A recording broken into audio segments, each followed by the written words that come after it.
ఒకనాడు వైకుంఠంలో లక్ష్మీనారాయణులు ఇద్దరు ఉండగా లక్ష్మీదేవి అంది, కలియుగంలో అందరూ నన్ను ఆరాధించేవారే కానీ నారాయణ మిమ్మల్ని ఆరాధించేవారు మోక్షాన్ని కోరుకునేవారు లేరు అంది.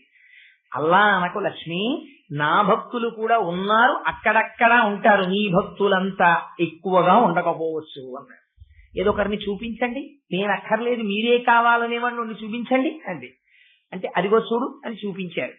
గంగా తీరంలో రామానందుల వారు నడిచి వెళ్ళిపోతున్నారు. ఆయన ఎంత దొంగో ఇప్పుడే చూపిస్తాను ఉండండి అమ్మవారు.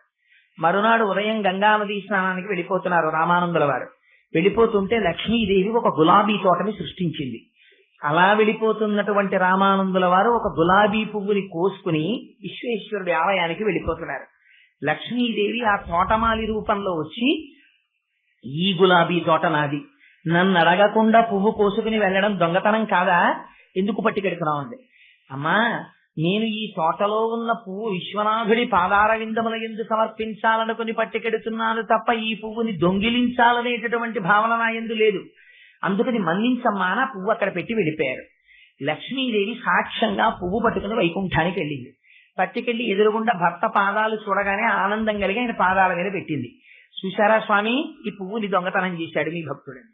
దొంగతనం చెయ్యలేదు లక్ష్మి, నా భక్తుడికి ఎంత భక్తి వ్యగ్రత ఉందో చూడు, ఆ పువ్వు నీ చేతులతో నా పాదాల మీదకి వచ్చిందన్నారు స్వామి. అంటే ఆశ్చర్యపోయి అమ్మవారంది, నిజమే నేను ఇప్పుడు గమనించాను సుమా, రామానందుడు మహాభక్తుడు, మరి అటువంటి భక్తుడికి మనం ఏమి ఇద్దామండి.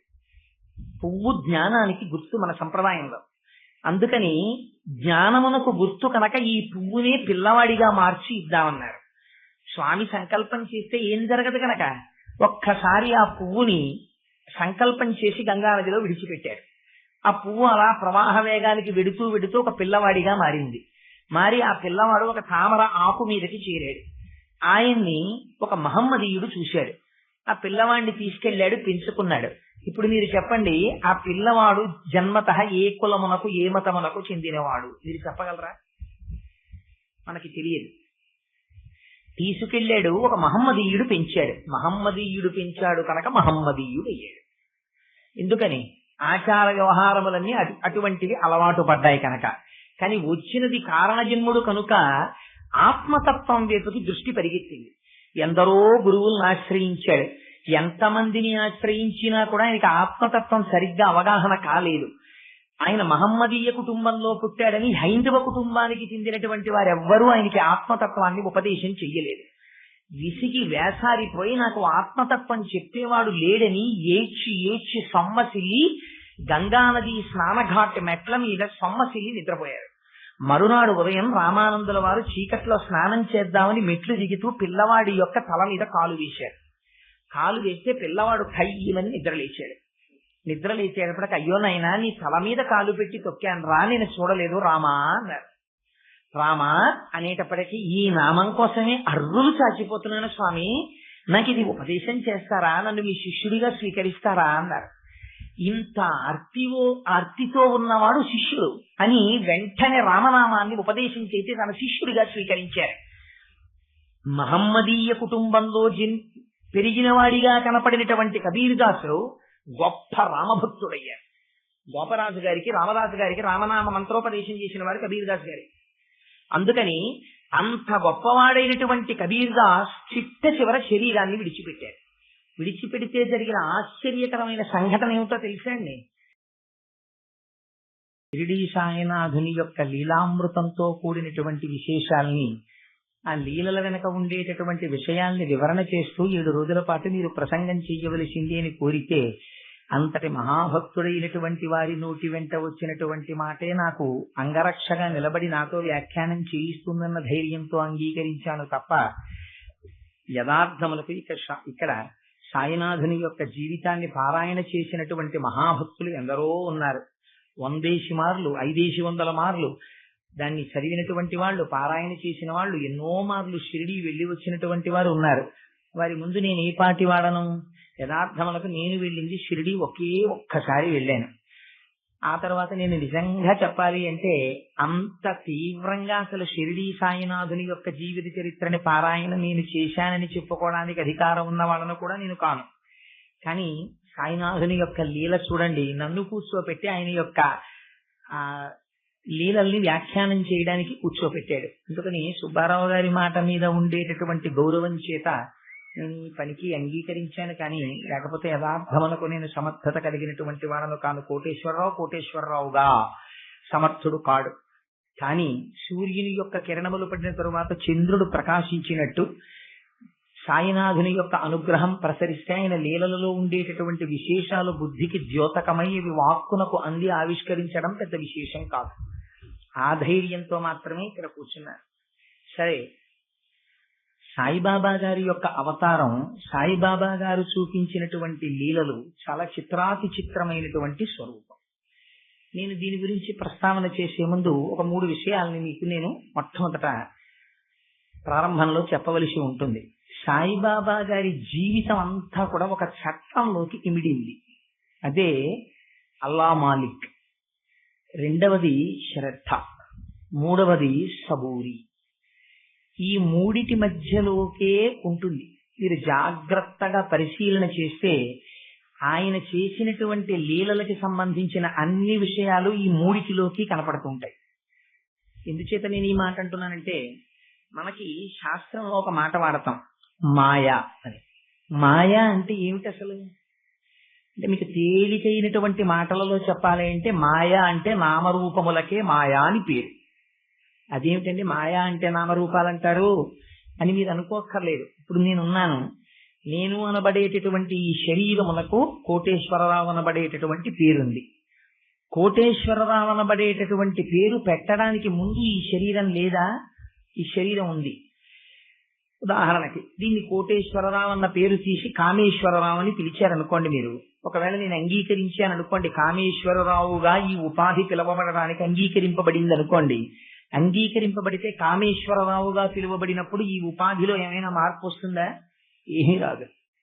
నామం ఉంటే రూపము జ్ఞాపకానికి వస్తుంది, రూపము జ్ఞాపకానికి వస్తే నామం జ్ఞాపకానికి వస్తుంది. ఆ రెండు ఒకదానితో ఒకటి ముడిపడి ఉంటాయి. చాలా జాగ్రత్తగా మీరు ఈ విషయాన్ని గుర్తుపెట్టుకోవాలి.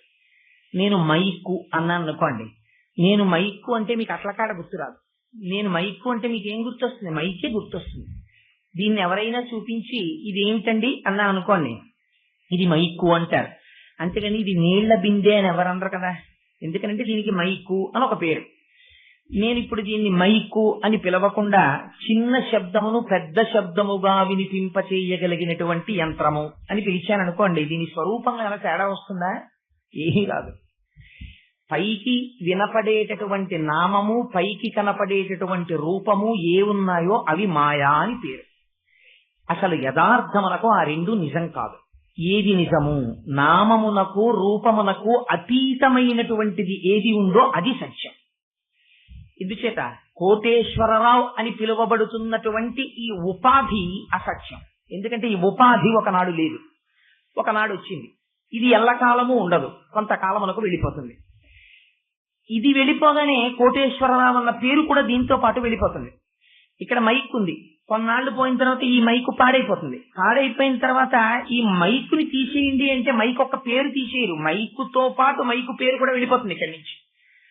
నామము రూపము ఒకదాన్ని ఒకటి ఆశ్రయించి ఉంటాయి. కానీ నామరూపములు రెండూ లేకపోయినా కూడా సర్వకాలముల యందు ఉండేటటువంటి పరమసత్యమైన వస్తువు ఒకటి ఉంది ప్రపంచంలో. దానికి ఆత్మ అని పేరు. దానికి ఏ విధమైన వికారము ఉండదు, ఏ విధమైన మార్పు ఉండదు. ఈ లోపల ఉన్నటువంటి ఆత్మ ఏది ఉందో అది ఇప్పుడు ఈ శరీరాన్ని ధరించింది. ఇంతకు ముందు ఈ ఆత్మ ఒక తొండలో ఉండి ఉండవచ్చు, ఒక ఉడతలో ఉండొచ్చు, ఒక పందిలో ఉండొచ్చు, ఒక కుక్కలో ఉండొచ్చు. ఈ శరీరాన్ని వదిలిపెట్టిన తరువాత ఏ ఉపాధిని తీసుకోకపోవచ్చు, లేదా వేరొక ఉపాధిని తీసుకోవచ్చు. ఉపాధులు మారిపోతుంటాయి. ఉపాధులతో పాటు ఉపాధులకు ఉన్నటువంటి నామములు మారిపోతుంటాయి, రూపములు మారిపోతుంటాయి. కానీ లోపల ఉన్న వస్తువు మాత్రం మార్పు చెందదు, ఎప్పుడూ అలాగే ఉంటుంది. మార్పు చెందక, మార్పు చెందడానికి అవకాశము లేక ఉండేటటువంటి వస్తువు ఏదుందో దాని పేరే ఆత్మ. ఆ ఆత్మకి పర్యాయ పదమే సాయి. ఎందుకో తెలుసా అండి? మీరు సాయి అన్న ధ్వని ఒక చోట వినపడుతుంది. అక్షరాలుగా రాసేటప్పుడు శాసాల్లో సా అన్నది ప్రయోగించకుండా షాయి అన్న శబ్దాన్ని ఎక్కడ వాడారు మీరు జ్ఞాపకం తెచ్చుకోండి. ఊర్ధ్వమూలమధశాయి అంది వేదం. పైకి కిందకి పక్కలకి వ్యాపించినటువంటి కాంతి స్వరూపము ఏదైతే ఉందో దానికి షాయి అని పేరు, శబ్ద రూపంగా.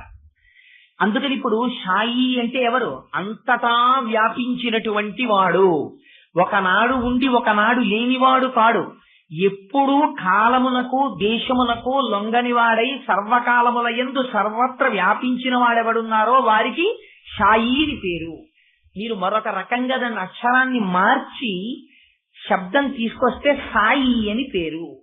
దానికి పక్కన బాబా, తండ్రి, అది భక్తితో మీరు కలుపుకున్నటువంటి మాట. మనం ఒక నారాయణ శబ్దాన్ని ప్రయోగం చేస్తే మా తండ్రి అంటాం, శివుడు మా తండ్రి అంటాం.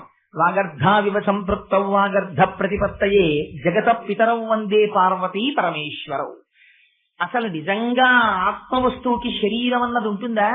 దానికి నిజంగా ఏదో ఒక కులానికో ఒక మతానికో చెందడం అన్నది సహజంగా ఉంటుందా? ఉండదు. మీకు నేను ఒక ఉదాహరణ చెప్తాను.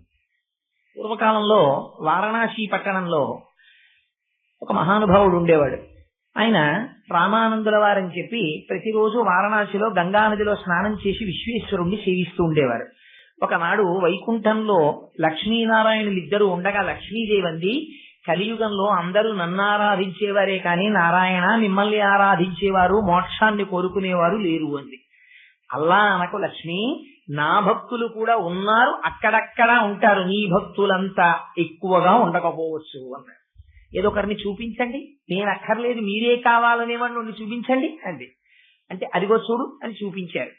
గంగా తీరంలో రామానందుల వారు నడిచి వెళ్ళిపోతున్నారు. ఆయన ఎంత దొంగో ఇప్పుడే చూపిస్తాను ఉండండి అంది అమ్మవారు. మరునాడు ఉదయం గంగానదీ స్నానానికి వెళ్ళిపోతున్నారు రామానందుల వారు. వెళ్ళిపోతుంటే లక్ష్మీదేవి ఒక గులాబీ తోటని సృష్టించింది. అలా వెళ్ళిపోతున్నటువంటి రామానందుల వారు ఒక గులాబీ పువ్వుని కోసుకుని విశ్వేశ్వరుడి ఆలయానికి వెళ్ళిపోతున్నారు. లక్ష్మీదేవి ఆ తోటమాలి రూపంలో వచ్చి, ఈ గులాబీ తోట నాది, నన్ను అడగకుండా పువ్వు కోసుకుని వెళ్ళడం దొంగతనం కాదా, ఎందుకు పట్టుకెడుతున్నావు అంది. అమ్మా, నేను ఈ తోటలో ఉన్న పువ్వు విశ్వనాథుడి పాదార విందముల యందు సమర్పించాలనుకుని పట్టుకెడుతున్నాను తప్ప ఈ పువ్వుని దొంగిలించాలనేటటువంటి భావన నా యందు లేదు, అందుకని మన్నించమ్మా అని పువ్వు అక్కడ పెట్టి వెళ్ళిపోయారు. లక్ష్మీదేవి సాక్ష్యంగా పువ్వు పట్టుకుని వైకుంఠానికి వెళ్ళింది. పట్టుకెళ్లి ఎదురుగుండా భర్త పాదాలు చూడగానే ఆనందం కలిగి ఆయన పాదాల మీద పెట్టింది. చూశారా స్వామి, ఈ పువ్వుని దొంగతనం చేశాడు మీ భక్తుడని. దొంగతనం చెయ్యలేదు లక్ష్మి, నా భక్తుడికి ఎంత భక్తి వ్యగ్రత ఉందో చూడు, ఆ పువ్వు నీ చేతులతో నా పాదాల మీదకి వచ్చిందన్నారు స్వామి. అంటే ఆశ్చర్యపోయి అమ్మవారంది, నిజమే నేను ఇప్పుడు గమనించాను సుమా, రామానందుడు మహాభక్తుడు, మరి అటువంటి భక్తుడికి మనం ఏమి ఇద్దామండి. పువ్వు జ్ఞానానికి గుర్తు మన సంప్రదాయంలో. అందుకని జ్ఞానమునకు గుర్తు కనుక ఈ పువ్వునే పిల్లవాడిగా మార్చి ఇద్దామన్నారు. స్వామి సంకల్పం చేస్తే ఏం జరగదు కనుక ఒక్కసారి ఆ పువ్వుని సంకల్పం చేసి గంగానదిలో విడిచిపెట్టారు. ఆ పువ్వు అలా ప్రవాహ వేగానికి వెడుతూ వెడుతూ ఒక పిల్లవాడిగా మారింది. మారి ఆ పిల్లవాడు ఒక తామర ఆకు మీదకి చేరాడు. ఆయన్ని ఒక మహమ్మదీయుడు చూశాడు. ఆ పిల్లవాడిని తీసుకెళ్లాడు, పెంచుకున్నాడు. ఇప్పుడు మీరు చెప్పండి, ఆ పిల్లవాడు జన్మతః ఏ కులమునకు ఏ మతమునకు చెందినవాడు మీరు చెప్పగలరా? మనకి తెలియదు. తీసుకెళ్లాడు, ఒక మహమ్మదీయుడు పెంచాడు. మహమ్మదీయుడు పెంచాడు కనుక మహమ్మదీయుడు అయ్యాడు. ఎందుకని? ఆచార వ్యవహారములన్నీ అటువంటివి అలవాటు పడ్డాయి కనుక. కానీ వచ్చినది కారణజన్ముడు కనుక ఆత్మతత్వం వైపుకి దృష్టి పరిగెత్తింది. ఎందరో గురువులను ఆశ్రయించాడు. ఎంతమందిని ఆశ్రయించినా కూడా ఆయనకి ఆత్మతత్వం సరిగ్గా అవగాహన కాలేదు. ఆయన మహమ్మదీయ కుటుంబంలో పుట్టాడని హైందవ కుటుంబానికి చెందినటువంటి వారెవ్వరూ ఆయనకి ఆత్మతత్వాన్ని ఉపదేశం చెయ్యలేదు.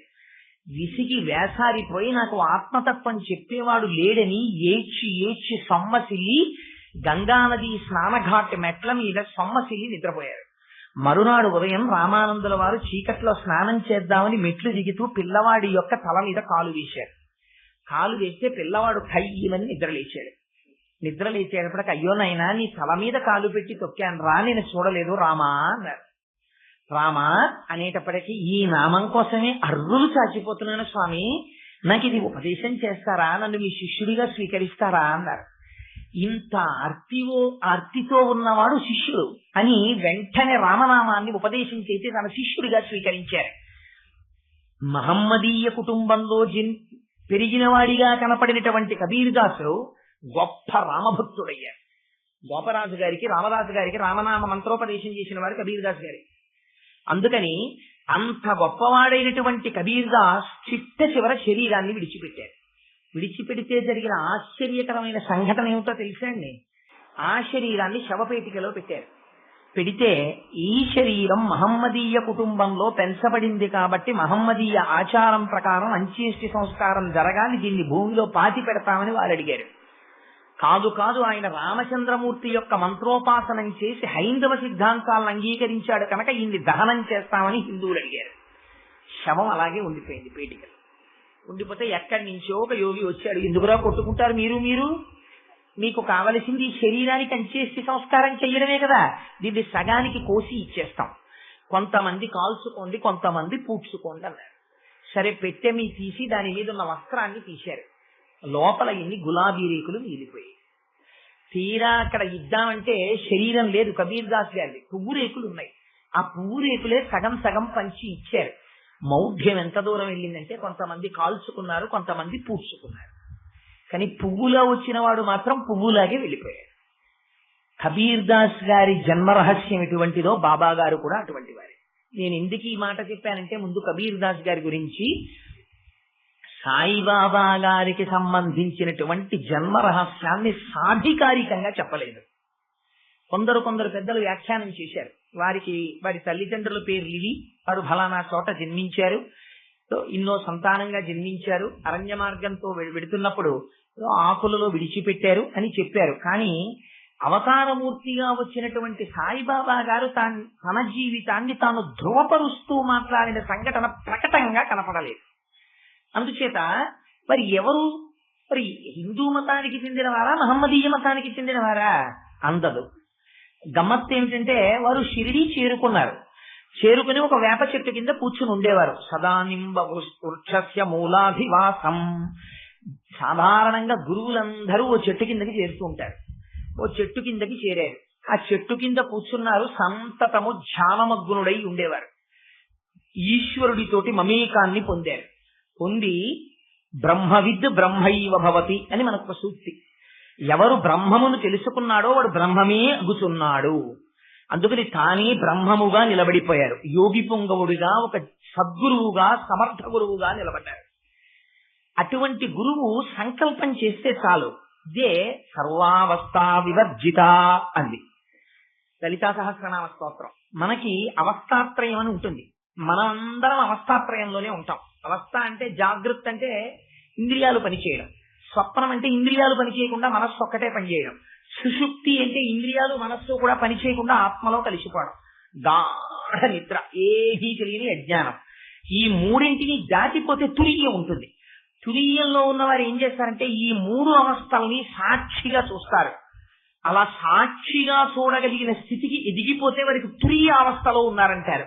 ఈ నాలుగవ అవస్థను కూడా దాటిపోతారు కొంతమంది. దాటిపోతే ఇంకప్పుడు ఏమనాలి ఆ స్థితిని అన్నారు. ఇంకా మాకు తెలియదండి, దానికి పేరు లేదన్నారు.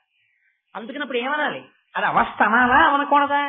అది తురియం కూడా దాటిపోయింది. జాగృతికి సాక్షి, స్వప్నానికి సాక్షి, సుషుప్తికి సాక్షి, అప్పుడు తురియం, అది ఒక అవస్థ పోని అన్నారు. తురియం కూడా దాటిపోయాడు. ఇప్పుడు అవస్థని, మూడు అవస్థల్ని సాక్షిగా చూసేటటువంటి స్థితిని కూడా అధిగమించి సాక్షిగా చూస్తున్న వాడెవరో వాడు అంతటా నిండిన పరబ్రహ్మముతో తాదాత్మ్యమును చెంది తాను బ్రహ్మముగా నిలబడిపోయాడు. ఇలా నిలబడిపోతే తాను ఎవరన్నారు అంటే శాస్త్రం అంది. ఇంకిప్పుడు మేము చెప్పడం కుదరదు, దానికి పేరు లేదు. దాన్ని మేమేమంటామంటే సర్వావస్థా వివర్జిత లలితా సహస్రం. అన్ని అవస్థలు వదిలిపెట్టిన అవస్థ. ఎంత గమ్మత్తైన మాట! అన్ని అవస్థలు దాటిపోయాడు, ఇంకా మేమేం చెప్పలేం దానికి పేరన్నారు. అలా ఉంటే ఏమవుతుంది అన్నారు. ఆ వాక్కు బ్రహ్మవాక్కు. ఆయనకు పరబ్రహ్మమునకు తేడా లేదు. త్రిపుటిని అధిగమించేశాడు. అధిగమించాడు కాబట్టి ప్రకృతి వశం అవుతుంది. ఆయన ఒక మాట అన్నాడు అనుకోండి, ఆయన ఒక చేష్టితము చేశాడు అనుకోండి, ఎక్కడా ఎప్పుడు ఎవ్వరూ సంకల్పం చెయ్యనటువంటి సంకల్పం చేస్తే జరుగుతుంది. అది సర్వావస్థా వివర్జిత. దాన్ని అర్థం చేసుకోవాలి ఇలా అంటే. అందుకని అది కర్మ కాదు. ఇప్పుడు నేను వచ్చాను అనుకోండి, కర్మ అంటారు. అక్కడి నుంచి ఇక్కడికి బయలుదేరి వస్తే ప్రకృతి ఒక శాసనమునకు లోబడి ఉంటుంది. ఇప్పుడు ఇది పృథివీ అంటాం. పృథివీ అంటే ఇక్కడ ఏదో ఓ పెద్ద తివాచి వేశారు, దీని కింద బహుశా చెక్కో బల్లో ఏదో ఉంటుంది, ఇదంతా పృథివీ. నేను ఈ పృథివీ ఉండగా ఇలా కొట్టాను అనుకోండి, ఇందులోంచి నీరు రాదు, ఎందుకంటే ఇది పృథివీ. పృథివీలోంచి జలము రమ్మంటే రాదు. పృథివీ. కానీ నేను అన్ని అవస్థల్ని దాటిపోయాను అనుకోండి, నేను బ్రహ్మము యొక్క స్థాయిలోకి వెళ్ళిపోయాను అనుకోండి, సర్వావస్థ వివర్జిత కింద ఉన్నాను అనుకోండి, నేను ఇక్కడ నీరు పుట్టాలి అనుకుని ఇలా అన్నాను అనుకోండి, అక్కడ నీరు వస్తుంది. ఇప్పుడు ఏమైంది? ప్రకృతి తన నియమాన్ని వదిలిపెట్టేస్తుంది. ఎందుకని? బ్రహ్మమునకు ప్రకృతి వశమై ఉంటుంది, మాయని అధిగమించాడు. ప్రకృతి అంటే మాయ త్రిగుణములతో ఉంటుంది. ఈ త్రిగుణాతీత స్థితిలో ఉన్నవాడు శాసిస్తున్నాడు ఇప్పుడు. అందుకే గురువు పరబ్రహ్మం అవుతాడు.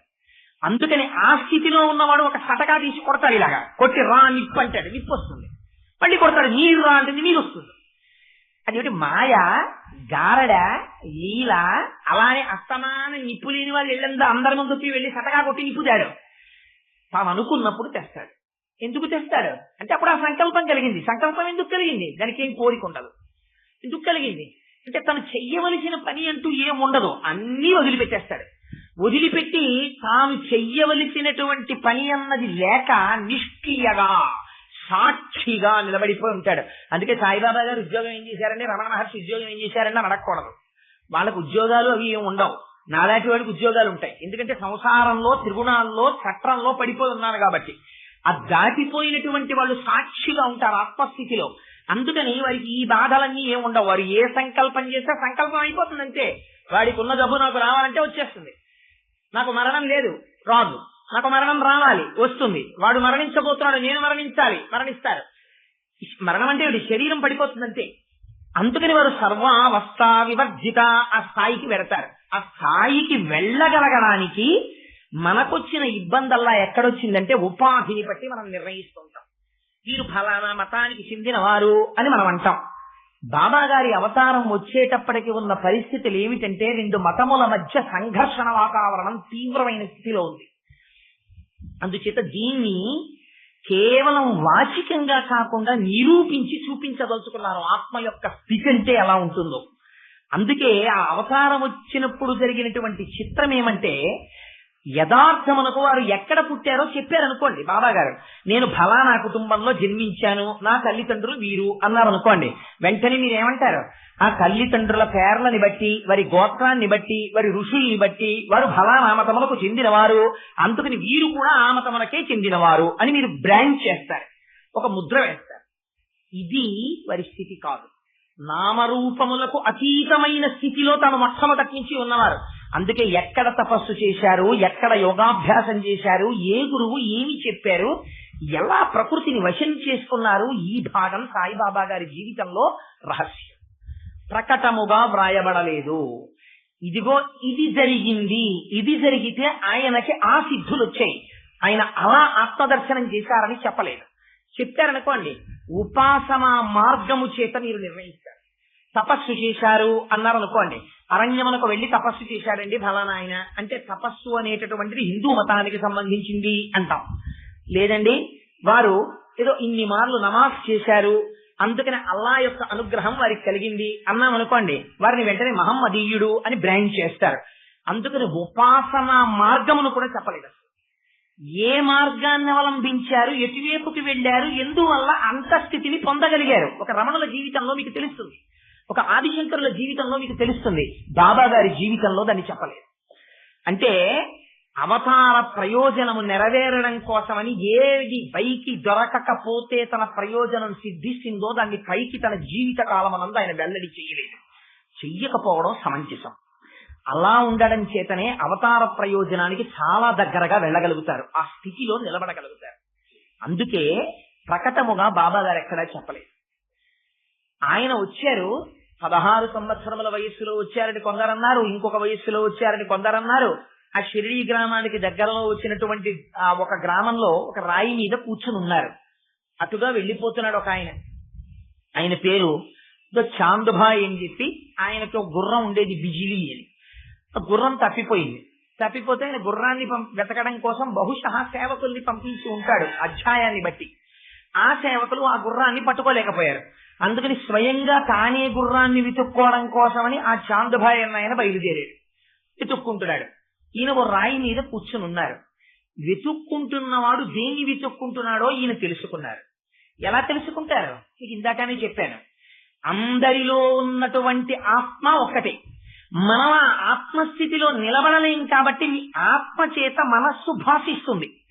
ఇప్పుడు ఈ కరెంటు పోయింది అనుకోండి, గాఢాంధకారం, నేను కనపడలేను, చీకటిగా ఉంది. ఈ టార్చ్ లైట్ ఆన్ చేశారనుకోండి, దీని వెలుతురు నా మీద పడింది అనుకోండి, నేను కనపడతాను. ఈ టార్చ్ లైట్ కూడా ఆరిపోయింది అనుకోండి, నేను మీకు కనపడను, చీకటిలోకి లయం అవుతాను. అలాగే బాబా గారు అర్థం అవ్వడమే పెద్ద కాన్సెప్ట్ అసలు. ఎందుకని అంటే ఇప్పుడు నేను ఎదురుగుండా ఉన్న ఒక వస్తువుని చూడాలి అనుకున్నాను. ఇలా నేను ఉపన్యాసం చెప్తూ మిమ్మల్ని చూస్తున్నా, మీరు ఎవరో నాకు యథార్థం అనుకో నాకు లోపలికి వెళ్ళదు. ఎందుకు వెళ్ళదు అంటే నా మనస్సు వేరొక దృశ్యాన్ని చూస్తూ ఉంటుంది. ఆయన అక్కడ రాయి మీద కూర్చోవడం, ఆ చాంద్ బాయి రావడం, దాన్ని నా మనస్సు దర్శనం చేస్తుంటుంది, నా మనోనేత్రం. ఇప్పుడు నేను కిందికి వచ్చాను అనుకోండి, కింద ఉన్న వాళ్ళలో ఎవరినో చూడాలి అని అనుకున్నాను అనుకోండి, అక్కడ నుంచి థాట్ ప్రాసెస్ కట్ అవుతుంది, అది తెగిందులోకి వస్తుంది, అది యథార్థం. ఇప్పుడు నేను ఇలా చూస్తూ మీరు దొరగారు అని గుర్తించాలనుకోండి, ఎలా గుర్తిస్తాను? వారిని చూసి దొరగారు అనడం కుదరదు. నా కంటి నుంచి బయలుదేరినటువంటి కాంతి కిరణము దొరగారి మీద పడి పరావర్తనము చెంది ఆ కాంతి కిరణము మళ్లీ వచ్చి నా కంటి మీద పడితే నా కంటి వెనకాతల ఉన్నటువంటి రెటీనా అనబడేటటువంటి తెర మీద దొరగారి యొక్క మూర్తిని కెమెరా పట్టుకున్నట్టు పట్టుకుంటే దాని వెనకాతల మనస్సు ఉండి ఆ చిత్రాన్ని చూసి ఈయన దొరగారని తెలుసుకుని ఆ విషయాన్ని నా బుద్ధికి అందజేస్తుంది. ఈ బుద్ధి, మనస్సు, కన్ను ఇవన్నీ ఎవరి వల్ల ప్రకాశిస్తున్నాయి? కనపడని ఆత్మ చేత ప్రకాశిస్తున్నాయి. ఇప్పుడు నేనే ఆత్మ అయి కూర్చున్నాను అనుకోండి, ఈ ఆత్మ చేత ప్రకాశింపబడుతున్న ఈ మనస్సు, ఆ మనస్సు, ఆ మనస్సు, ఆ మనస్సు అన్ని ఈ ఆత్మ చేతే ప్రకాశింపబడుతున్నాయి. ఒకే లైట్ కాంతిలో ఇన్ని విషయాలు ప్రకాశిస్తున్నాయా లేదా? గడ్డి ప్రకాశిస్తోంది, అక్కడ ఉన్నటువంటి ఆ బట్ట ప్రకాశిస్తోంది, గడ్డి ప్రకాశిస్తోంది, బాబా గారు ప్రకాశిస్తున్నారు, కుర్చీలు ప్రకాశిస్తున్నాయి, నీరు ప్రకాశిస్తున్నారు. ప్రకాశింపచేయడమే దీపము యొక్క లక్ష్యం. అలా తాను ఆత్మగతుడైనటువంటి వ్యక్తి, తాను ఆత్మగా నిలబడిపోయిన వ్యక్తి అన్ని మనస్సులో ఉన్నదాన్ని తెలుసుకోగలుగుతాడు. ఇది లీల వెనక రహస్యం. అంటే ఇప్పుడు బాబా గారు ఏ స్థితిలో ఉన్నారని మీరు తెలుసుకోవాలి. బాబా గారు లీల చేశారు, బాబా గారు గారడీలు చేశారంటే తప్పు, మీకు అర్థం కావా? మీకు ఏమర్థం అవ్వాలి? బాబా గారు ఆత్మస్థితిని పొందినవాడు, వెంటనే మీరు చెప్పగలగాలి విషయాన్ని. లేకపోతే అవతల వారి మనస్సు యువతల వారికి ఎలా తెలుస్తుంది? నామరూపములు వేరు. ఇక్కడ కూర్చొని వారు దేనికి వెతుకుతున్నారు? గుర్రాన్ని వెతుకుతున్నారు, తెలుసుకుంటే సరిపోతుందా? గుర్రం ఎక్కడుందో కూడా చెప్పగలగాలి. ఎందుకని? ఆత్మచేత ప్రకాశింపబడుతున్నప్పుడు, ఆ దీపపు కాంతిలో ప్రకాశింపబడుతున్నప్పుడు కుర్చీ తెలుస్తుంది, మనిషి తెలుస్తాడు.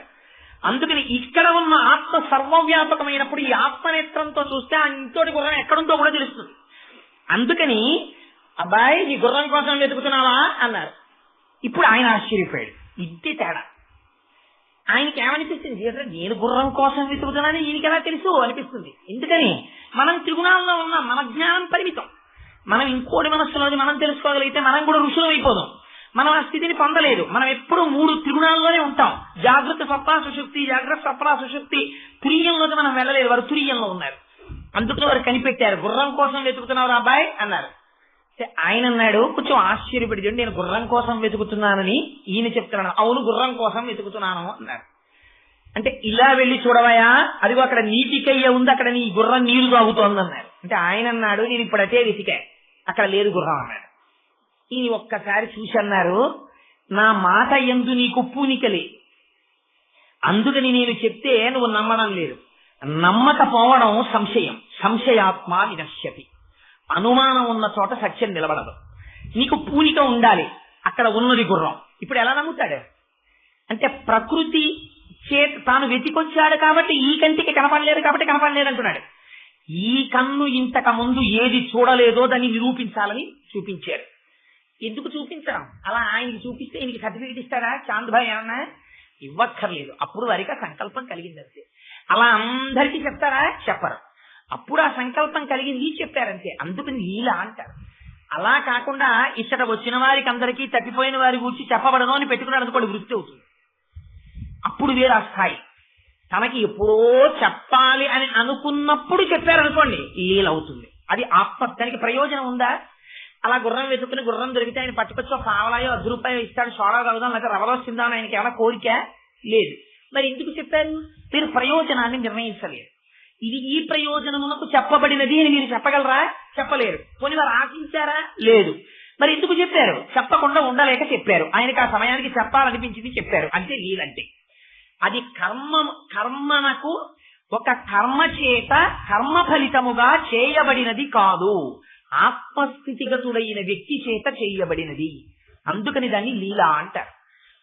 అని ఆయన ఏం చేశారు, తన చేతిలో సటకా ఉంది, దాన్ని తీసి ఆ జేబులోంచి ఒక గొట్టం తీశారు. ఒక హుక్కా పీల్చేవారు. పైకి వేషధారణం ఏంటి, ఫకీర్లు ఎలా ఉంటారో అలా ఉండేవారు. అంటే మనం సన్యాసులు అంటాం, ఇప్పుడు ఫకీర్లు అంటారు మహమ్మదీయ సంప్రదాయంలో. అందులో కాస్త చిరువు వేశారంటే కాస్త పొగాకు వేశారు. వేసిన తర్వాత నాకు అనుభవపూర్వకంగా నాకు తెలియదు కానీ, ఎందుకంటే నేను చూడని విషయాన్ని చూసినట్టు చెప్పడం నాకు ఇష్టం ఉండదు. అందుకని దానికి ఏదో కొంచెం నీళ్లు తగిలిస్తారట ఆ పొగాకుకి. నేను గ్రంథపఠనంలో తెలుసుకున్న విషయం. నీళ్లు తగిలించిన తరువాత అగ్ని వెలిగిస్తారట. కొన్ని సాంబ్రాణి స్టిక్స్ ఉంటాయి, ముందు నీళ్లలో తడిపి అగ్నిహోత్రానికి వెలిగిస్తే బాగా వస్తుంది పొగ. నేను మొదట్లో మా స్నేహితుడు చెప్తే అదేంటే సాంబ్రాణి స్టిక్ ఏమిటి, తీసుకెళ్లి నీళ్లలో ముంచి వెలిగించడే కాదు, అంటుకుంటుందా అన్నాను. అబ్బో కోటేశ్వరారు ఇవన్నీ ఎందుకు కానీ మీరు రేపు వెలిగించి చూసుకోండి మహాప్రభు అన్నాడు ఆయన. ఓహో ఇది కూడా సంశయాత్మ వినశ్యతి అయి ఉంటుందని పట్టుకెళ్లి నీళ్లలో ముంచి వెలిగిస్తే చాలా అద్భుతంగా వెలిగింది. అందుకని ఆయన కూడా ఏమనుకున్నారంటే బహుశా నిరూపించాలనుకుని ఉంటారు. కాస్త అది ఒక మిష. నిజంగా హుక్కా తాగాలా? హుక్కా తాగితే నాడీ మండలానికి ప్రకోపమో ఉద్రేకమో కలిగితే దానిచే అలా కలిగినటువంటి ఉద్రేకానికో సంతోషానికో లోనైపోయినటువంటి వ్యక్తి ఆత్మస్థితిగతుడా కాడు. మరి ఎందుకు హుక్కా తాగడం అంటే మన్ని భ్రాంతిలో ఉంచడం. ఇది తెలుసుకోవాలి. అంత గమ్మత్తుగా ఉంటాయి ఆ లీలలు. అందుకని కాస్త పొగాకు తీసి అందులో వేశారు. ఇప్పుడు దాని మీద కాసి నీళ్లు పొయ్యాలి, నిప్పు పెట్టాలి. నీరెక్కడుంది, నిప్పు ఎక్కడుంది? ఇంకోడైతే ఆయన మేస్తారు అగ్గిపెట్టుందా అంటాడు. ఆయన యోగి పొంగవుడు. మీకు చెప్పానే సర్వావస్థ వివర్జిత సంకల్పం చేస్తే చాలు. ఇప్పుడు నీరు కావాలి. ఆ సటకా తీసి భూమి మీద ఇలా కొట్టారు. టక్కన అందులోంచి గంగ పైకి వచ్చింది. ఆ గంగ అంతా పట్టుకున్న చెమ్ముడు కూడా ఎందుకైనా మంచిది పెట్టుకుందాం అనుకుంటే మళ్ళీ ఆయన యోగి కారు. ఆయనకేం కావాలి, అప్పటికి పొగాకు మీద వేయాలి. కాసి నీళ్ళు ఇలా పట్టుకుని పొగాకు మీద వేసారు. అయిపోయింది ప్రయోజనం. అంటే ఆ నీళ్ళు అయిపోతాయి. అయిపోయింది. ఇప్పుడేం కావాలి? నిప్పు కావాలి. ఇందాక నీళ్ళు ఇక్కడ పుట్టాయి, నిప్పుకి అక్కడ కొట్టాలని ఉండదు. ప్రకృతి తన వశం అవుతుంది సంకల్పానికి. అదే సటకా తీసి మళ్ళీ అక్కడ కొట్టారు, నిప్పు వచ్చింది. ఆ నిప్పుతో కాస్త పొగాకు అంటించుకుని అందులో పెట్టుకున్నారు. ఆ నిప్పు ఆరిపోయింది. ఇప్పుడు తాను ఒకసారి హుక్కా పీల్చారు. ఆ వచ్చిన ఆయన్ని పిలిచి నువ్వు పీల్చారు. ఆయన పీల్చాడు. ఇప్పుడు ఆయనకి నమ్మకం కుదిరి. ఇంతే గమ్మత్తు. ఇది ఏ స్థాయిలో ఉన్నవాడికైనా నమ్మకం కుదిరిపోతుంది. ఎందుకని దీనికి విచారణ చేయగలిగినటువంటి సమర్థత ఉన్నవాడైతే సద్గురువుగా అంగీకరించి కాళ్ల మీద పడిపోతాడు. ఎందుకని ప్రకృతిని వశం చేసుకున్నాడు తన సంకల్పాలకు. పృథివి నుంచి నిప్పు పుట్టించాడు, పృథివి నుంచి నీరు పుట్టించాడు. తనకెంతవరకు అవసరమో అంతవరకు వాడుకుని వదిలేశాడు. హుక్కా పీల్చడానికి ప్రకృతి విరుద్ధంగా ప్రవర్తింప చేయడానికి సంబంధం ఉందా? లేదు. అంటే ఇంకను లీలాచేష్టితములు కలిగిన వాడు సమర్థుడు అని గుర్తెరగగలగాలి. పాపం అంత శక్తి చాందుపాటిది కాదు. ఇది మీరు తెలుసుకుంటే చాందుపాటి స్థాయి మనది అని అర్థం చేసుకోవాలి. అది ఆ లీలక రహస్యం. అందుకే అతని అనుమానం పోగొట్టడానికి ఏం చెప్పాలి? నోటితో చెప్తే నమ్మేవాడు కాదు, ఏదో ఒకటి చేసి చూపించాలి. అందుకని పుట్టించాడు. పుట్టించి హుక్కా పీల్చి నువ్వు పీల్చన్నారు. పీల్చాడు. పీల్చి ఇప్పుడు ఈయన సామాన్యుడు కాడన్నాడు. సామాన్యుడైతే సక్కా పెట్టుకోటి నిప్పు నీరా పుట్టిస్తాడు. ఇప్పుడు నమ్మకం కుదిరింది. గుర్రం ఉంటుంది అక్కడ. పరిగెత్తాడు. కనపడింది గుర్రం. పట్టుకొచ్చాడు. ఇప్పుడేం కోరిక పుట్టింది? వెంటనే మనుష్యుల యొక్క జీవితాలు ఎలా ఉంటాయో చూడండి. నిజంగా ఆయన్ని గురువుగా ఆదరించేశాడు అనుకోండి చాందుపాటిల్, ఇది సత్యం, మిగిలింది అసత్యం అని తెలిసిపోయింది అనుకోండి, చాందుపాటిల్ ఇంటికి తీసుకెళ్లేవాడు కాదు, బాబా గారికి శిష్యుడు అయిపోయేవాడు. కానీ ఆయన ఏమనుకున్నాడంటే ఈయన మహాపురుషుడు రా, ఈయన ఏమైనా చెయ్యగలడు, ఆదరించాలనుకున్నాడు. అంతే ఆయన స్థాయి ఖచ్చితంగా నిర్ణయించారు బాబా గారు. కానీ ద్వేషం ఉండదు. సద్గురువుల గొప్పతనం ఏమిటంటే అన్ని స్థాయిల్లో ఉన్న వాళ్ళని ఆదరిస్తారు తప్ప వీడి స్థాయి తక్కువని తిరస్కరించారు. అందుకని ఆయన ఏం చేశారంటే సద్గురువుకి ఇక్కడే ఉందాం, నేను అక్కడికి రాను, అలా ఏం ఉండదు. ఈ పూలదండ ఉందనుకోండి, ఈ పూలు ఎక్కడో కరియపు తోటలో పూసి ఉంటాయి, వీటికి కోసేరు ప్రభని రాని చెట్టుకే ఉండిపోతానని ఏమందో వచ్చేస్తుంది. ఆ తర్వాత పట్టుకొచ్చి ఎవరో దారం వేసి పెద్ద దండ కట్టారనుకోండి, అబ్బో అదేమిటంటే అలా నడువులకి దారాలు కట్టేస్తున్నారు, మేము అలా కట్టించుకోమందు, పట్టించుకుంటుంది. తెచ్చి ఆ మూల పెట్టారనుకోండి అక్కడ ఉంటుంది. వీడెవడో కోటేశ్వరరావు మెళ్ళ వేస్తామన్నారనుకోండి పడుతుంది. ఆ తర్వాత మా ఇంటికి పట్టుకెళ్ళాలనుకోండి వస్తుంది. నేను రానురా ఇక్కడే ఉంటాను వేదిక మీద, నువ్వు వెళ్ళిపో, మీ ఇంటికి ఎందుకు అందం, ఎక్కడికంటే అక్కడికి వెళ్ళిపోతుంది. అలాగే వాళ్ళకి కూడా ఒక ప్రదేశం, వాడు అంతటా వ్యాపించి ఉన్నటువంటి ఆత్మస్వరూపి అయిన స్థితిలో ఉన్నటువంటి గురుస్వరూపం అది. వాళ్ళకి ఒక ప్రాంతంతోటో ఒక ప్రదేశంతోటో ఒక కాలంతోటో సంబంధం ఏమి ఉండదు. ఎక్కడికి రమ్మన్నా వెళ్ళిపోతారు వాళ్ళు. అందుకని మా ఇంటికి రా అన్నారు. నా ఇల్లు, నా కుటుంబం, నా ఊరు, నా వాళ్ళు చూడాలి, ఇవన్నీ అల్పమైన భావనలు. ఆయన దృష్టిలో ప్రపంచం అంతా ఆయన కుటుంబమే. సరే పాపం అమాయకుడు రమ్మంటున్నాడు పద అన్నారు. వెళ్ళారు. ఎన్నాళ్ళు ఉన్నారు? ఎన్నాళ్ళైనా ఉంటారు. దానికి ప్రయోజనం ఏమిటి? ఆయనకి ఎప్పుడు వెళ్ళిపోవాలనిపిస్తే అప్పుడు వెళ్ళిపోతారంతే. మళ్ళీ సంకల్పం కుట్టాలంటే నేను ఇక్కడి నుంచి వెళ్ళిపోవాలంటే వెళ్ళిపోతాను, నేను ఇక్కడ ఉండాలంటే ఉంటారు. ఎందుకు ఉంటారంటే ప్రయోజనం ఉండదు, ఎందుకు వెళ్ళిపోతారంటే ప్రయోజనం ఉండదు. ఎందుకని? వారికి ఏమి ప్రయోజనం ఆశించిన జీవితం కాదు. మళ్ళా ఆ స్థాయిలో మీరు అర్థం చేసుకుంటేనే సాయిబాబా గారి జీవితం అర్థం అవుతుంది. అలా కాకుండా పుస్తకం పెట్టుకుని పారాయణ చేశారని పేజీలు తిప్పేసి కథల కింద చదివేస్తే what is the inspiration you are drawing from it? మీకు ఏమర్థం అవుతుంది బాబా గారి గురించి? అందుకని ఉండిపోయారు చాందపాటిల దగ్గర. ఉండిపోయిన తర్వాత ఆ ఊళ్ళో ఉన్న వాళ్ళందరికీ పాపం ఈయన రోజు వెళ్ళి చెప్తుండేవాడు, మా ఇంటికి ఒక గొప్ప ఆయన వచ్చాడండి. గొప్ప ఆయన అంటే ఏంటి? మా ఇంటికి వచ్చిన ఆయన గొప్ప ఆయన. మా ఇంటికి వచ్చిన ఆయన గొప్ప ఆయన అంటే పక్కింటి ఆయన అడుగుతాడు, ఎలా గొప్ప ఆయన అంటే అని అడుగుతాడు. సహజం కదా. మరి ఈయన నమ్మేది ఏంటి? గుర్రం అక్కడ ఉందంటే అలా పక్కింటి వాడు అదే స్థాయి కదా, వాడు నమ్మడం. అందుకని చెప్పాలి, నా గుర్రం తప్పిపోయింది, అప్పుడేమో పిలిచి నీ గుర్రం అక్కడ ఉందన్నారు, నేను వెళ్ళనన్నాను, ఎంత గమ్మత్తో తెలుసా, తటకా పెట్టి కొట్టారు, నిప్పు వచ్చింది, నీరు వచ్చింది, ఒక్క తను పిలిచాడు, నాతో పిలిపింపజేశారు, అప్పుడు తీసుకొచ్చాను మన ఇంటికి, మీ అందరూ కూడా వచ్చి దండం పెట్టుకోండి, ఎందుకైనా మంచిది అంటుంటాడు. ఇవన్నీ ఆయనకి కావాలా? ఆయనకి వీటితో సంబంధం ఏం లేదు. ఆయన సాక్షి అంతే. ఆయన తురీయం. వీటన్నింటినీ సినిమా చూసినట్టు చూస్తూ ఉంటారు ఆయన. అందుకని వచ్చేవాళ్ళు వస్తున్నారు, వెళ్లేవాళ్ళు పెడుతున్నారు, దండం పెట్టేవాళ్ళు పెడుతున్నారు, లేచేవాళ్ళు లేస్తున్నారు, ఆయన పెట్టింది తింటున్నారు, హాయిగా ఇంట్లో కూర్చున్నారు. ఇంతలోగా చాందుపాటిల్ బావమరిదికి వివాహం కుదిరింది. కుదిరిన తర్వాత మనందరం ఆ బావమరిది గారి పెళ్లికి షిరిడీ వెళ్ళాలి బాబా, బయలుదేరదాం అన్నారు. ఆయనకి మళ్ళీ లేదే బాబు, మా ఇంట్లో ఉంటాను, మళ్ళీ పెళ్లిళ్ళు వాటికి నాకు ఎందుకయ్యా, నేను సన్యాసి లాంటివన్నీ నాకు అక్కర్లేదు, నేను ఉంటాను, మీరు వెళ్ళిరంటే ఆయన ఏమనరు, నేను ఎందుకయ్యా పెళ్లికి అని అనరు. పదండి బాబా మీరు ముందు కూర్చోండి అన్నారు. తప్పకుండా ముందు కూర్చున్నారు. నేను ఎందుకయ్యా ముందు అని ఆయన ఏమనరు, ముందు కూర్చున్నారు. యథార్థంగా సన్యాసుల జీవితాలు అలాగే ఉంటాయి. మీకు నేను ఒక చిత్రమైన విషయం చెప్తాను. ఓసారి బదరీ కేదారులలో తపస్సు చేసుకుంటున్నటువంటి సన్యాసులందరినీ కూడా హైందవ మతంలో కొంచెం వ్యగ్రత కలిగి వాళ్ళందరూ కూడా యాజిటేషన్ ప్లాన్ చేస్తున్నారని గవర్నమెంట్ ఆఫ్ ఇండియా ఏం చేసిందంటే ఒక ఆర్డర్ వేసింది, అన్ని ఆశ్రమాల్లో ఉన్న సాధువుల్ని కూడా 48 గంటల పాటు అరెస్ట్ చేయండి. అంటే బదరీనాథ్ కేదార్నాథుల్లో ఆశ్రమాల్లో తపస్సు చేసుకుంటున్న వాళ్ళందరి దగ్గరికి వెళ్ళి అయ్యా మిమ్మల్ని అందరినీ కస్టడీకి తరలిస్తున్నా ఉన్నారు. వాళ్ళన్నారు శుభం భూయా, ఎక్కడికి రావాలి మేము అందరం అని అడిగారు. అయితే మేము తీసుకెడతాం, ఎక్కండి అన్నారు. వాళ్ళందరూ వ్యాన్ ఎక్కి హరే రామ రామ రామ హరే హరే, హరే కృష్ణ కృష్ణ కృష్ణ హరే హరే అంటూ కూర్చున్నారు. కూర్చుంటే వాళ్ళని ఏదో జైలు కాంపౌండ్ కి తీసుకెళ్లి దిగండి అన్నారు. ఏం చెయ్యాలి ఇక్కడ మేమన్నారు. మీరు ఆ లోపల కూర్చోన్నారు. కూర్చుంటాం. మళ్ళీ హరే రామ రామ రామ హరే హరే, హరే కృష్ణ కృష్ణ కృష్ణ హరే హరే. మధ్యాహ్నం అయింది, అన్నం పెడుతున్నాను రండి అన్నారు. పెట్టారు, తిన్నారు. తిని అన్నదాత సుఖీభవ అని ఆశీర్వచనం చేశారు. ఆ తరువాత వాళ్ళని రిలీజ్ చేశారు. రిలీజ్ చేస్తే వాళ్ళందరూ కూడా ఆశీర్వచనం చేసి సంతోషంగా వాళ్ళ ఆశ్రమాలకు వాళ్ళు వెళ్ళిపోయారు. తప్పించి ఎందుకు జైల్లో పెట్టామని అడిగారు, ఎందుకు బంధించేసామని అడిగారు. అందులో అలా పాల్గొన్నటువంటి ఒక మహాపురుషుడు తత్వవిధానంద సరస్వతి అని మన ఊరు వస్తుంటారు. ఆయన స్వయంగా చెప్తే నేను వినదీనిలా.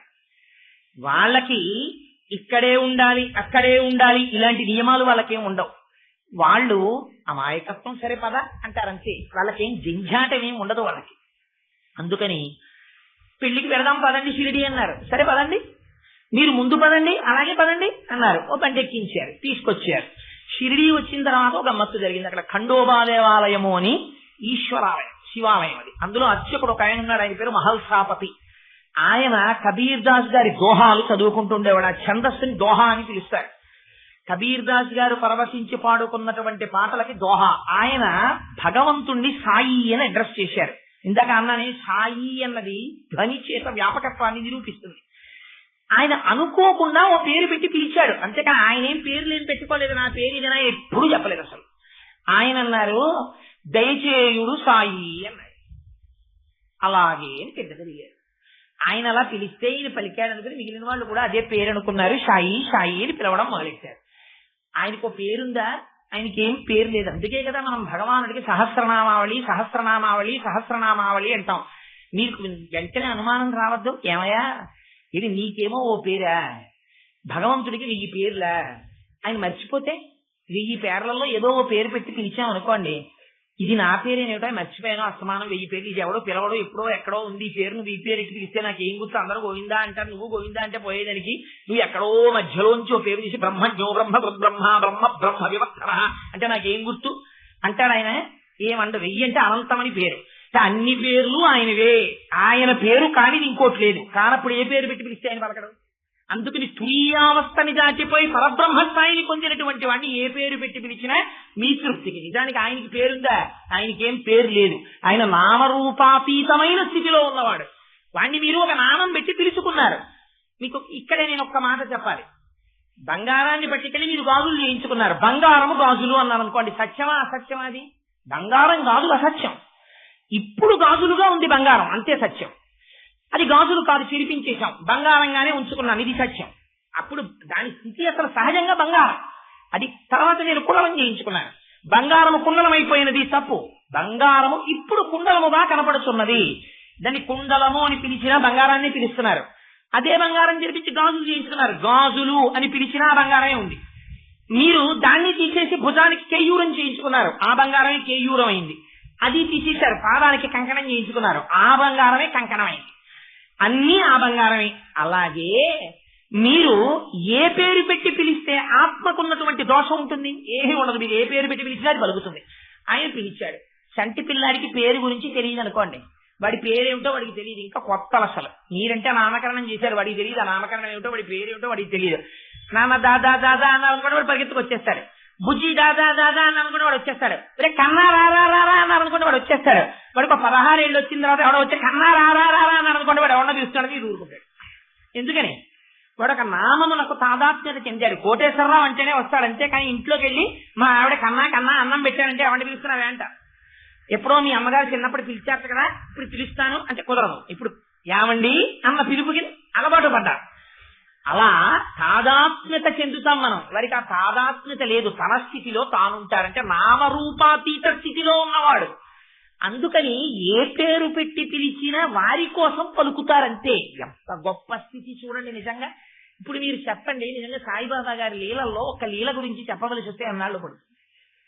ఇది సాయిబాబా గారి జీవితం అంటే. ఒక లీల మీకు అర్థమైతే మీ జీవితం అక్కడే ధన్యమైపోయినట్టే. ఇదే ఆయన ఇచ్చారు. నా జీవితం నిధి, నా దగ్గర జ్ఞానం అనంతంగా ఉంది, ఇది ఎవరికి అక్కర్లేదు. అందరికీ ఏం కావాలంటే కోరికలు కావాలి, అందుకు వస్తున్నారు నా దగ్గరికి. నిజంగా జ్ఞానం పొందడానికి నా దగ్గరికి ఎవరూ రావట్లేదు. అలా కుప్పలు కుప్పలు జ్ఞానధనాన్ని పెట్టారు ఇక్కడ. ఇది పుచ్చుకునేవాడు లేడని ఏడ్చారు. ఎందుకని? ప్రతి క్షణం నామరూపాతీతమైనటువంటి ఆత్మస్థితిగతుడై నిలబడ్డారు ఆయన. అందుకున్నవాడు లేడు. ఎప్పుడూ కోరికలతో తిరిగిన వాళ్ళే ఆయన చుట్టూ, లేకపోతే అంత బాధ ఆయన నోటి వెంట ఎందుకు వస్తుంది? అందుచేత మహానుభావుడు ఆ స్థితిలో నిలబడితే దయచేయుడు సాయి అన్నారు. మిగిలిన వాళ్ళు విన్నారు. పక్కన ఇంకో 2 అక్షరాలు కలిపారు, బాబా అన్నారు, తండ్రి అని. సాయి బాబా అన్నారు. ఇప్పుడు ఆయన వైద్యం చేశారు అన్నారు. అంతకుముందు అప్పుడు కూడా ఏమిటి వైద్యం? మనకి సాధారణంగా వచ్చేటటువంటి మొట్టమొదటి కోరిక ఏమిటంటే, ఎవరైనా ఒక సిద్ధుడు వచ్చాడు ఊళ్ళోకి అన్నారు అనుకోండి, మనం వెంటనే ఏం కోరుకుంటామంటే, వారు చాలా శక్తి కలిగిన వారటండి, భగవదుపాసకుట్టండి అన్నాం అనుకోండి, అంటే ఏమన్నా ఒక్క స్తోత్రం రాసివ్వండి, ప్రతిరోజు మేము కూడా నోరారా భగవంతుణ్ణి ఆ స్తోత్రంతో పిలుచుకుంటామని ఎవరు రారు.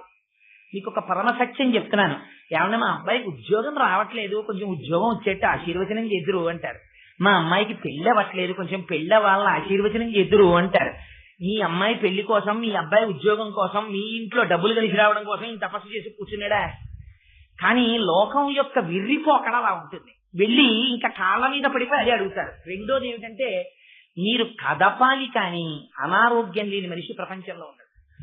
ఏమంటే మీకు ఒంట్లో బాగుందా అన్నారు అనుకోండి, వాడు బాగుందంటే హాయిగా ఉన్నాను అండం.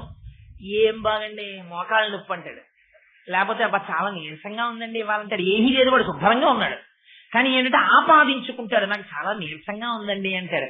3 రోజుల నుంచి సరిగ్గా నిద్ర లేదండి అంటాడు. చక్కగా నిద్రపోయాడు. లేకపోతే ఈ మాట చెప్పలేడు, ఈ పాటికి నిద్రపోతూ ఉంటాడు వాడు 3 రోజుల నుంచి నిజంగా నిద్ర లేని వాడైతే. అందుకని అన్ని శరీర సంబంధమైన కోరికలే. అందుకని అంతమంది దేనికోసం వచ్చారు అంటే వైద్యం కోసం వచ్చారు ఆయన దగ్గరికి.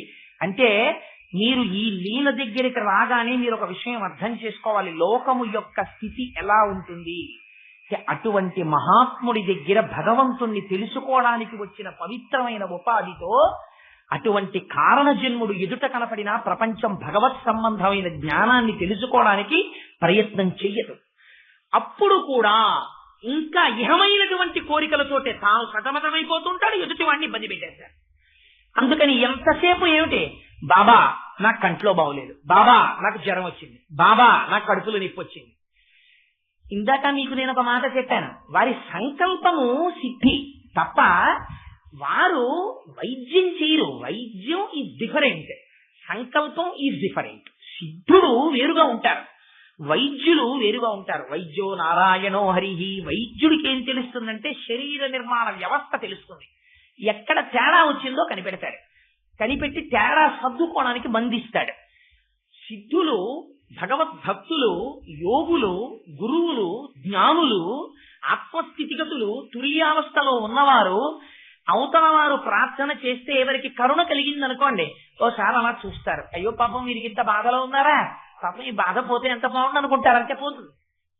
ఎందుకని వారికి ఆ సంకల్పం కలిగిందంటే. శాపం అంటే ఏమిటండి, శాపం అంటే ఏం చేస్తారు, నువ్వు 10,000 సంవత్సరముల పెద్ద గుండురాయి పడి ఉండుగాక అంటాడు, అంటే వాడు గుండురాయి అయిపోతాడు. అంతేకాని వీడిని తీసుకెళ్లి గుండురాయి కింద వాడు ఏమైనా మారుస్తాడా, మార్చాడు. శరీరం గుండురాయి ఎలా అవుతుంది, అప్పుడు వీడు ఏడుస్తాడు, అయ్యా మళ్ళీ నేను ఇప్పుడండి మళ్ళీ బాగుపడేది అంటాడు. అదిగో రామచంద్రమూర్తి దండకారణ్యంలో వస్తూ ఆయన పాద పరాగం నీ మీద పడుతుంది, నువ్వు మళ్ళీ మనిషి అవుతావు అంటాడు. అంటే ఏమవుతుంది, మళ్ళీ ఆయన వచ్చినప్పుడు పాదపరాగం పడి ఆ గుండురాయిలోంచి ఎవరో లేస్తారు. అంటే ఏమవుతోంది, ప్రకృతి యొక్క నియమము మారిపోతోంది ఈయన మాటకి. ఈయన మాట ప్రకృతి కూడా ఔదలదాలుస్తుంది. ఇది తపస్వి అంటారు.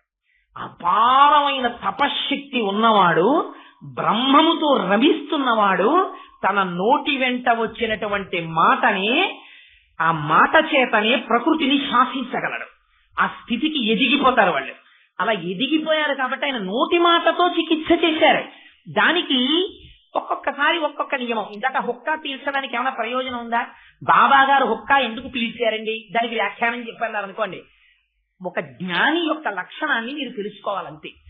రమణ మహర్షి పిల్లలతో గోళీకాయలు ఆడుకునేవారు. రమణ మహర్షి పిల్లలతో గోళీకాయలు ఎందుకు ఆడుకున్నారు అన్నది 3 రోజులు ఉపన్యాసం చెప్పండి అన్నారు అనుకోండి, చెప్పచ్చు. కానీ అర్థం చేసుకోవాలి, దానికి ఒక ప్రయోజనం ఉండదు. పసిపిల్లలలో పిల్లడిగా కలిసిపోతాడు. బాబా గారు గోళీలు ఆడుకునేవారు పిల్లలతోటి. ఆత్మజ్ఞాని స్థితి అలాగే ఉంటుంది.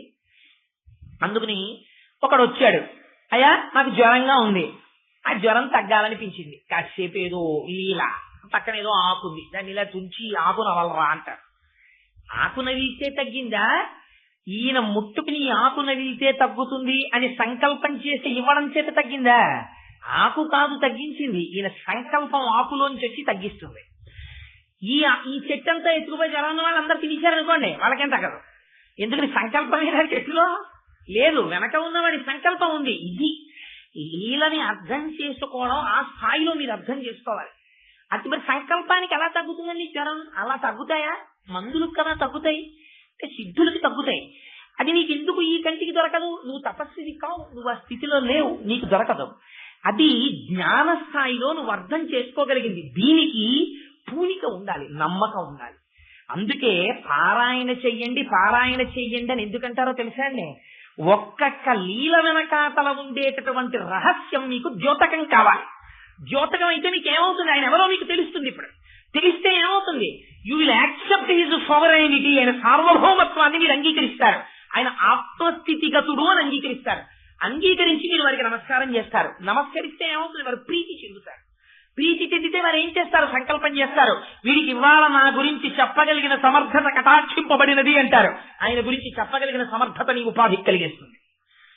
ఇది నీకు రావాలి. అందుకని పారాయణ చెయ్యి, పారాయణ చెయ్యి, పారాయణ చెయ్యి అంటారు. పారాయణ చెయ్యి అంటే నాట్ ది మియర్ రీడింగ్. ఇన్ని అధ్యాయాలు ఇవాళ చదివేశాను, రిచువలిస్టిక్ పెర్ఫార్మెన్స్, అది తంతు జరుపుట. ఇన్ని పేజీలు చదివేయడం కాదు పారాయణం అంటే. పారాయణము అంటే దాని వెనక ఉన్న విషయమును సమగ్రముగా ఆలోచించుట. అది ఆ రోజు చదివి ఇది ఇలా ఎందుకు జరిగింది, పెద్దల దగ్గరికి వెళ్ళి అయ్యా ఎందుకండి బాబా గారు సటకా పెట్టి కొట్టి అగ్ని నీటిని పుట్టించడం, ఎందుకు పొగ కంటించుకోవడం అని పెద్దలైన వారిని పరిప్రశ్న చెయ్యాలి. అంతేగాని వాడు వంకాయలు కొనుక్కుంటూ రైతు బజార్లో కనబడితే బాకీ ఉన్నవాడిని అడిగినట్టు చొక్కా పట్టుకుని ఎలా వెళ్ళిపోతావు ఇంటికి, చెప్పవా అని అడగకూడదు. అయ్యా మీకు ఖాళీ ఉంటే నేను యోగ్యుడు అనుకుంటే చెప్పండి అని అడగాలి. అడిగి తెలుసుకుని నువ్వు అలా అనుభవించడం మొదలు పెడితే నిన్ను ఉద్ధరించడానికి ఒక్క లీల చాలు. ఉద్ధరించేసిన ఎందుకని నీ మనస్సు దానితో తాదాత్మ్యత చెందేస్తుంది. చెందేస్తే ఇప్పుడు ఏమైపోయింది, మనస్సు తెలియకుండా బాబా గారి పాదాలకు అంకితం అయిపోయింది. అంకితం అయిపోవడం ఇది శ్రద్ధ. ఇప్పుడు ఏమైపోతుంది, అనుగ్రహం కూడా వర్షింపబడుతుంది. అందుకని పారాయణ చెయ్యండి అంటారు. అందుచేత వారు వైద్యం చేశారు. వైద్యం అంటే ఆయన ఏమైనా ప్రిస్క్రిప్షన్లు పెట్టుకుని మందులు పెట్టుకుని ఇంజక్షన్లు చేసి ఇదా చేసింది. అప్పుడు ఏ సంకల్పమో ఇప్పుడు ఆ సంకల్పమే. మీకు బాబా గారి జీవిత చరిత్ర అంతా ఇలాగే నడుస్తుంది. అందుకే సంకల్పమే నడుస్తుంటుంది. అంతేగాని బాబా గారు వెళ్ళడం ఉండదు. ఆయన ఒకసారి పాము అవ్వాలనుకున్నారు అనుకోండి, పాము అయిపోయి కనపడతారు. ఎందుకని ఆయనకి నామరూపాలు లేవు. అది బంగారం, అది ఇవాళ గాజుగా ఉండాలనుకుంటే గాజుగా ఉంది, అది గొలుసుగా ఉండాలనుకుంటే గొలుసు అయిపోతుంది. మీరు గొలుసు అయిపోవాలనుకున్నారు, కంసాలకు బట్టకెళ్ళిస్తే గొలుసు అయిపోతుంది.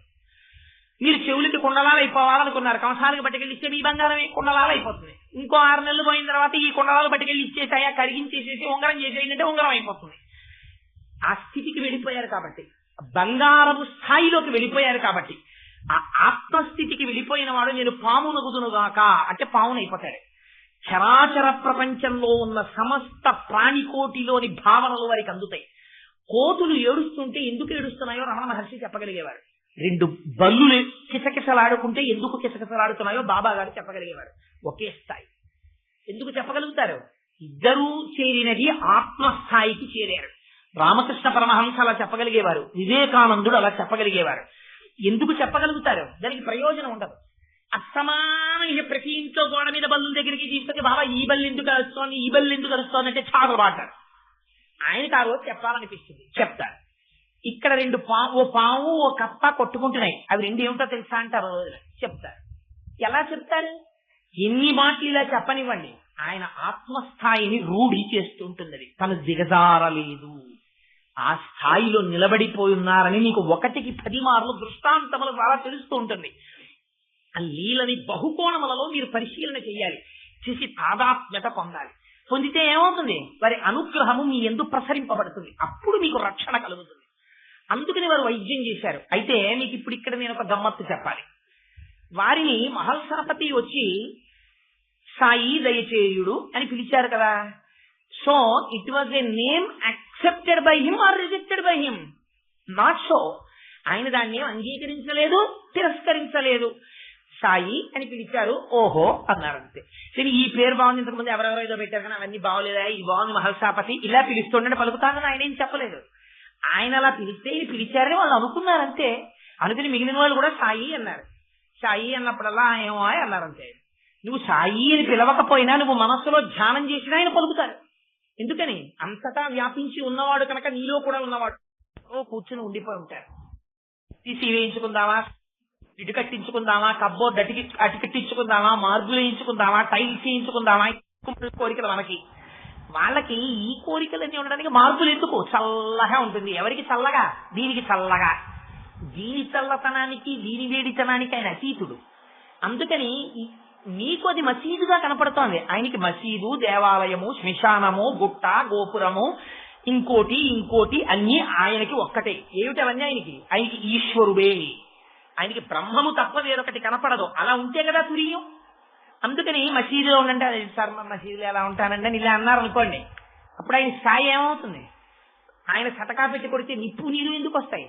అందుకని మీరు పాడుపడిపోయిన మసీదులో చాలా సంతోషం, అలాగే ఉంటాం ఉన్నారు. పైకి వేషం ఎలా ఉండేది? మహమ్మదీయులు ఎలా వేషం వేసుకుంటారో అలా కట్టేవారు. చేసేదేం చేసేవారు అంటే చేసిదములకు కర్మకు అతీతమైనటువంటి స్థితి వారిది. అందుకని లోపల తులసి కోట ఉండేది, బయట మసీదుకి పక్కన ధుని అని నిత్యాగ్నిహోత్రం పెట్టడం వెనకాతల చాలా గొప్ప రహస్యం ఉంది. అసలు ధుని యొక్క రహస్యం ఏమి అన్నది మీకు ఎక్కడో అక్కడ ఉపన్యాసంలో చెప్తాను. ఇప్పుడు ఆ ధుని గురించి చెప్తే అసలు పూర్తవదు, అందుకని చెప్పను. కానీ ఉపన్యాసాలు అయిపోయే లోపల ఎక్కడో అక్కడ అసలు ధుని అంటే ఏమిటో చెప్తాను, ఎందుకు విభూతి అందులోంచి తీస్తారో చెప్తాను. సరే, అందుచేత ధుని పెట్టారు. విష్ణు సహస్రనామ స్తోత్రం పారాయణం చేయించేవారు. భగవద్గీత శ్లోకంలో పరిప్రశ్న అంటే ఏమిటో చెప్పేవారు, ఆత్మతత్వం అంటే ఏమిటో చెప్పేవారు, నామరూపాలంటే ఏమిటో చెప్పేవారు. శ్రీరామనవమి ఉత్సవాలు చేయించేవారు. అటు చందన ఉత్సవం మహమ్మదీయులు చేసుకుంటే అందులో పాల్గొనేవారు. ఒక్కొక్కసారి కాళ్ళకి గజ్జెలు కట్టుకుని పిల్లలు ఎలా పరవశించి పాట పాడుకుంటూ భక్తితో తన్మయులైపోతారో అలా తన్మయత్వంతో పాట పాడుకునేవారు.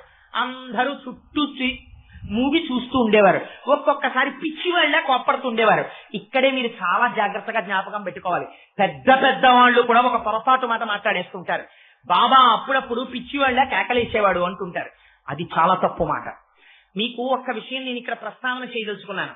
పిచ్చివాడు అనగా ఏమి నాకు చెప్పండి. పిచ్చివాడికి సంకల్ప వికల్పాలు ఉండవా?